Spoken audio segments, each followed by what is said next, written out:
Whenever a new set is coming out in Magic the Gathering, I get really excited for a couple of reasons.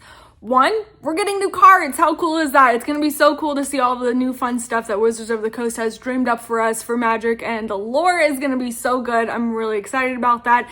Two is obviously the artwork, right? I mean, if you're not in Magic the Gathering at least a little bit just for the artwork, then you're lying because the artwork is phenomenal. They do such a good job with all the new treatments that we get. I especially love the new foiling types that we get. So fingers crossed, always on that. But the main thing is that we are getting a bunch of new mechanics and card things that are happening, but honestly, it can be pretty overwhelming. There's a lot of new mechanics, a lot of new card types, and just different things that happen whenever a new set comes out. So it's a lot to learn. It's really overwhelming. And so today we're just gonna slow it down a bit, take a closer look specifically at the new set mechanics and a new commander role specifically that we're getting from Edge of Eternities.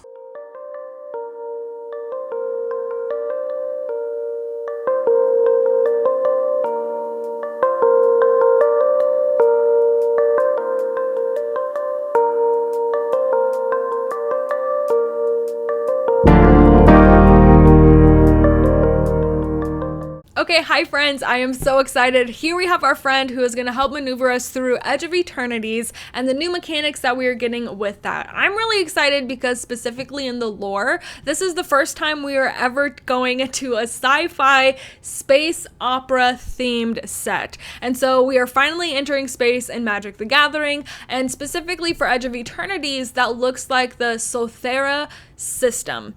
The Sothera system, the way I understand it, is like a donut structure, like galaxy system, completely encapsulating all that is Magic the Gathering. So all of our multiversal planes that we have, that our planeswalkers are able to go from one plane to another, all of those systems are centralized in the donut-shaped universe that is the Sothera system. And so that's what I understand. Definitely highly recommend checking out the actual articles put out by Wizards of the Coast on the Magic story to get up to date on all things Edge of Eternities. The lore is so good. The writers did a phenomenal job. So thank you so much to those writers. Y'all knocked it out of the park on this one. Okay, so let's go ahead and take a look here. First, we're going to specifically be taking a gander at spacecrafts and the mechanic station. First and foremost, spacecraft. What is a spacecraft? It is a new subtype for artifacts that we are getting. So where you see their legendary artifact, that is the card type. Our subtype is after the M dash where we have a spacecraft. So just like on a creature where you'll see elf, merfolk, bunny, that's gonna be where we have our subtypes. And so those are subtypes of creatures, and now a spacecraft is a new subtype of an artifact. We're specifically gonna see that a lot on these legendary artifacts, and some of them will even have a power and toughness, which we'll take a little bit look later at that for a new commander rule. But for now, we are specifically seeing that spacecrafts are a new subtype for artifacts. They represent various warships, cruisers, and other space-worthy vessels that help get us maneuvering through the Sothera system. But we need to be able to captain those as planeswalkers ourselves, and in order to do that, we need stations. So if you want your creatures, your characters to get aboard onto these spacecrafts, how do we do that? Well, think about it in space, right? Like there's this spacecraft out in space and we want to be able to board that spacecraft. There's going to be some kind of station to help guide us from one ship to the other, from our planet, from the moon, I don't know. We need a station to help get us from one to the other, because otherwise I can't breathe in space. I don't know about you. I'm not assuming that Jace can breathe in space. Maybe little Luke can't. I don't know. But at the moment, we need to station. And so that's where this mechanic is going to take a closer look to help us do that. When we specifically are looking at that station new mechanic, it does get a little confusing. I'm looking at Galvanizing Sawship here, where we can see it can become a 6/5 creature, even though it's just an artifact spacecraft at the moment. It can become that 6/5 creature, and the 3+ will give it flying and haste. Well, how exactly can that happen? The station mechanic allows that to happen. In my head, I'm looking at this kind of like vehicles and their crew ability. Very similar. There's just a little couple other things that help us do that. So specifically here, let's read. Station says, tap another creature you control, put charge counters equal to its power on this spacecraft. Station only as a sorcery. That's really important. Only as a sorcery. It's an artifact creature at 3+. So technically, you could station a creature where the 3+ does not happen. If we are tapping those creatures to put charge counters on it and our other creature's power is not able to be over 3 or 3 and over, we're just getting those counters.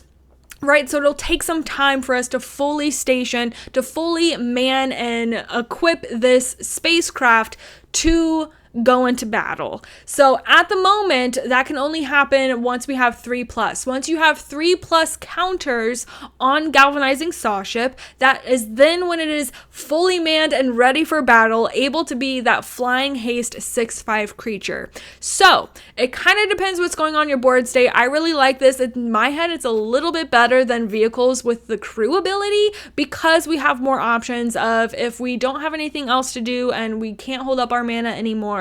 It is only at sorcery speed, so it has to be on your turn, but you can tap your creatures if you're not worried about combat or different shenanigans to put those counters on this, and eventually it'll help become that 6/5 creature. If we already have enough out there and we need it to be that 6/5 creature out the gate, then go ahead and tap your stuff, put those counters on there, and man your spaceship ready for battle, thanks to the station mechanic. All right, now we're going to take a look closer at planets. Obviously, there has to be planets. We're in space, and they're going to be lands. So that makes sense. I think everybody understands that. But what is specific to the new planet card type? Planet is a new non-basic land type, and they don't have any rules or functionality specifically tied to the planet land type subtype, but planets are what we encounter here all over for our stations and our spacecrafts to come and enjoy. So it's just a fun little new subtype. I'm understanding it that way, a new fun thing, but they are specifically non-basic land types. That's important to keep in mind. Now, we just understood that station ability. Sorry, my dog is literally running everywhere. We just understood that station ability a little bit more, which we are going to see actually on these non-basic lands. So we can understand how to put those counters on here, which is really exciting because look at this Awakening Haven at 12+ counters. You can tap a forest and this planet and add a forest for each creature you control. Now, with counter decks, you know that's real easy to do. We got all these things, doubling season, to help us make that a reality quicker, which is very exciting. But the station ability is really important to understand here because, again, has to be at sorcery speed, and it takes some time if you don't have a crazy board state. So keep that in mind. These are non-basic lands with the station ability, giving you those plus at the bottom once you hit enough counters on this card. Okay, when I think about space, I'm thinking about rushing through space. We are warping through time travel. We are making sure that we are going hyperspeed and doing all these things to get to where we need to most effectively and efficiently and as quick as possible because there is a lot of ground to cover and we need to get there quickly. Same is true for our Magic the Gathering spells. We need to warp through time and get these cards out as quick as possible. So that's where this alternative cost comes into play. Alternative costs are something we are used to in Magic the Gathering, so this shouldn't be too big of a shock or surprise, but let's go ahead and look at Exalted Sunborn and Mightform Harmonizer to give us an example of what that warp is going to be specifically.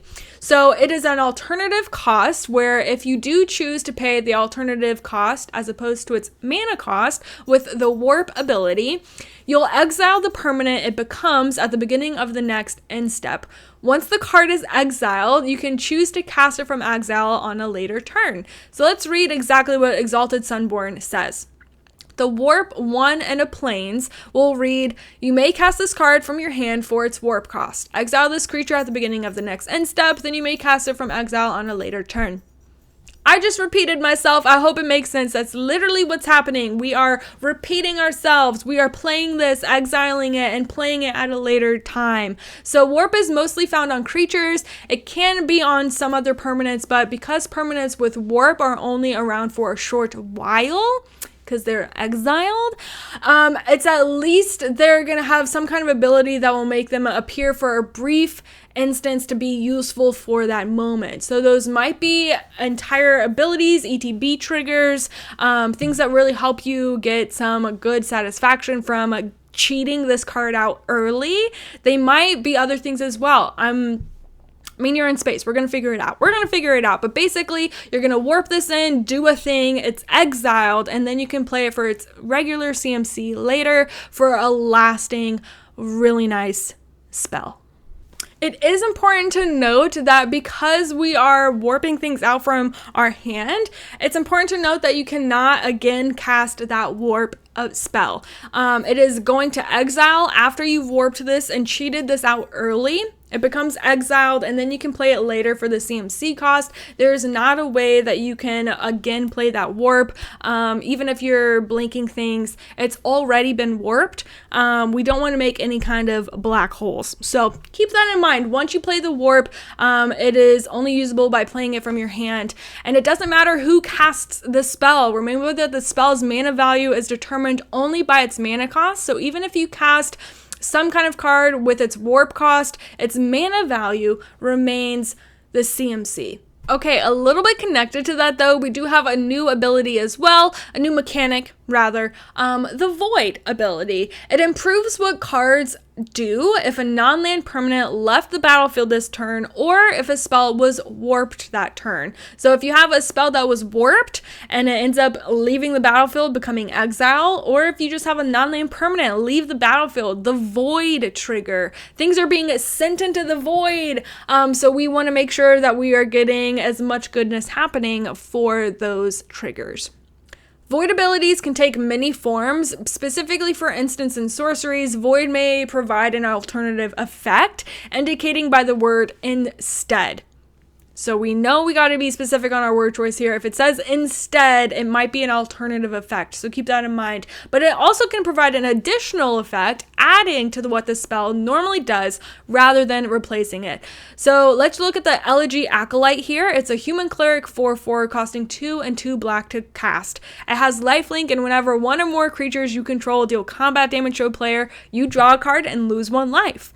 Already a really good card. I'm loving this thing.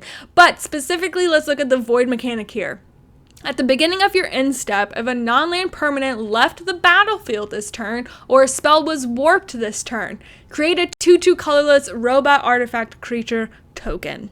So it's just an additional thing here. It is not having that instead word. We don't got to worry about it, but we are adding to it. It's an additional thing that we are very excited to have trigger. So it's an additional effect. And even though stuff was being sent to the void, and so we're losing those things, our non-land permanents are leaving, stuff is going to exile. That's okay, because I'm getting this additional effect. Very nice things are happening, even though things are leaving the battlefield, things are going to the void. That's okay. Space be crazy, but I'm getting my stuff happening no matter what. Okay, now we are getting a new predefined token type. This is going to be joining tokens such as treasures, food, very fun things, clues that are going to be a lander specific token. It's a token artifact which reads tap 2 and this token artifact to sacrifice this token to search your library for a basic land card, put it onto the battlefield tapped, and then shuffle. Now, all kinds of cards will have you creating lander tokens, and each one helps you keep your mana flowing. We're going to see this a lot like with this Galactic Wayfarer. It's a green spell that has, whenever this creature enters, create a lander token. Now, we know that green is very good at ramp, so I'm especially hoping to see lander tokens created from a lot of our land spells, our landfall triggers, green spells. That makes sense. But hopefully this will help mana fix your pools when we are in the limited format. The lander token I think is going to be extremely useful and something that people are really excited about. But it is a new predefined token type, so keep that in mind. It is a colorless artifact that taps to sack to do the thing. So very excited about this new token type that we are getting. Okay, so overall, let's just review. Here are the new types of cards as well as mechanics that we are seeing. We have Spacecraft, which is the new artifact subtype. Station is the ability that allows us to man our spacecrafts, to man our planets so that they are equipped and ready to go as a new creature or to do an ability on the planet. That's where it brings us to planets as well. That's a new non-basic land type that is allowing us to do extra fun things once we have our stations, allowing us to fully equip that card to do the extra abilities.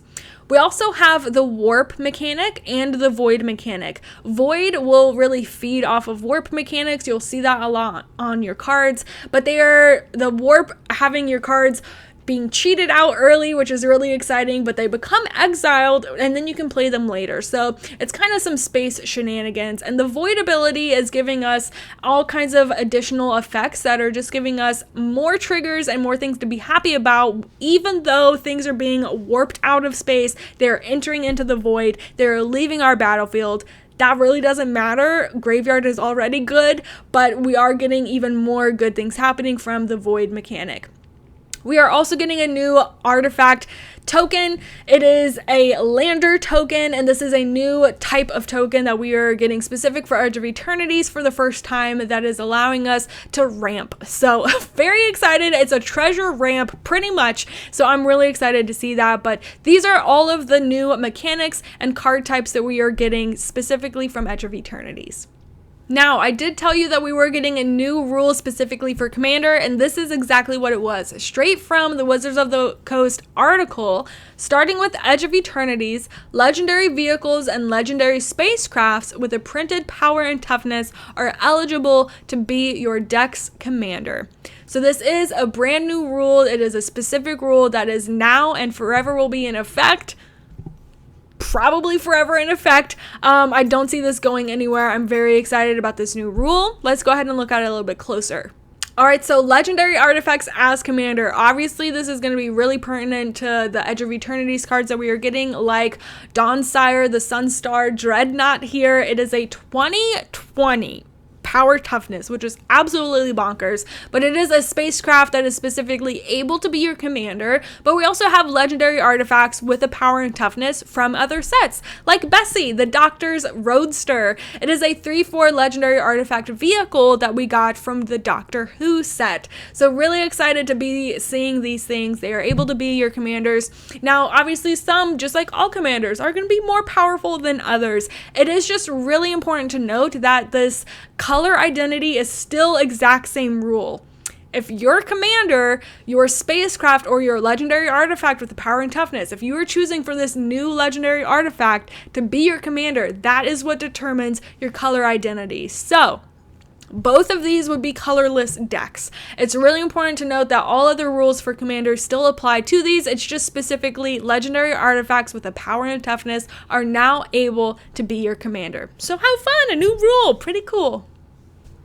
Listen, I know it's a lot. Magic the Gathering is always a lot, but you can go to all these resources, look up Wizards of the Coast, look at draft guides to just really help you understand these mechanics. But as you play them, that's honestly, as always, going to be the best way for you to learn these new mechanics, these new card types, and to just have fun with them. So remember, have fun, have a great time, and if you have a question, you can ask a community around you, or hopefully there will be a judge or some kind of well-doing commander player or Magic the Gathering player at your local game store that would love to talk all things Magic with you. All right, friends, that is all she wrote for Edge of Eternities. I'm really excited to see what's going to happen for the limited format, first and foremost. But overall, all the fun things that we're going to be building and dreaming up from Edge of Eternities. I'm so excited to finally be in space. Fingers crossed, maybe we'll get some Star Trek, Star Wars. I would love to have a little chopper artifact. I think that would be super cute. So anyways, I'm really excited to finally be in space in Magic the Gathering. Let me know what you think in the comments below. Like and subscribe, do the things if you want to hang out in this community. I am really excited and try to focus my stuff on creating and fostering safe spaces for all kinds of gamers, because we all deserve to be seen, heard, and cared for in the spaces that we love. So if that's what you're about, then go ahead and hang out with us, and I'll see you next time. Until then, happy gaming.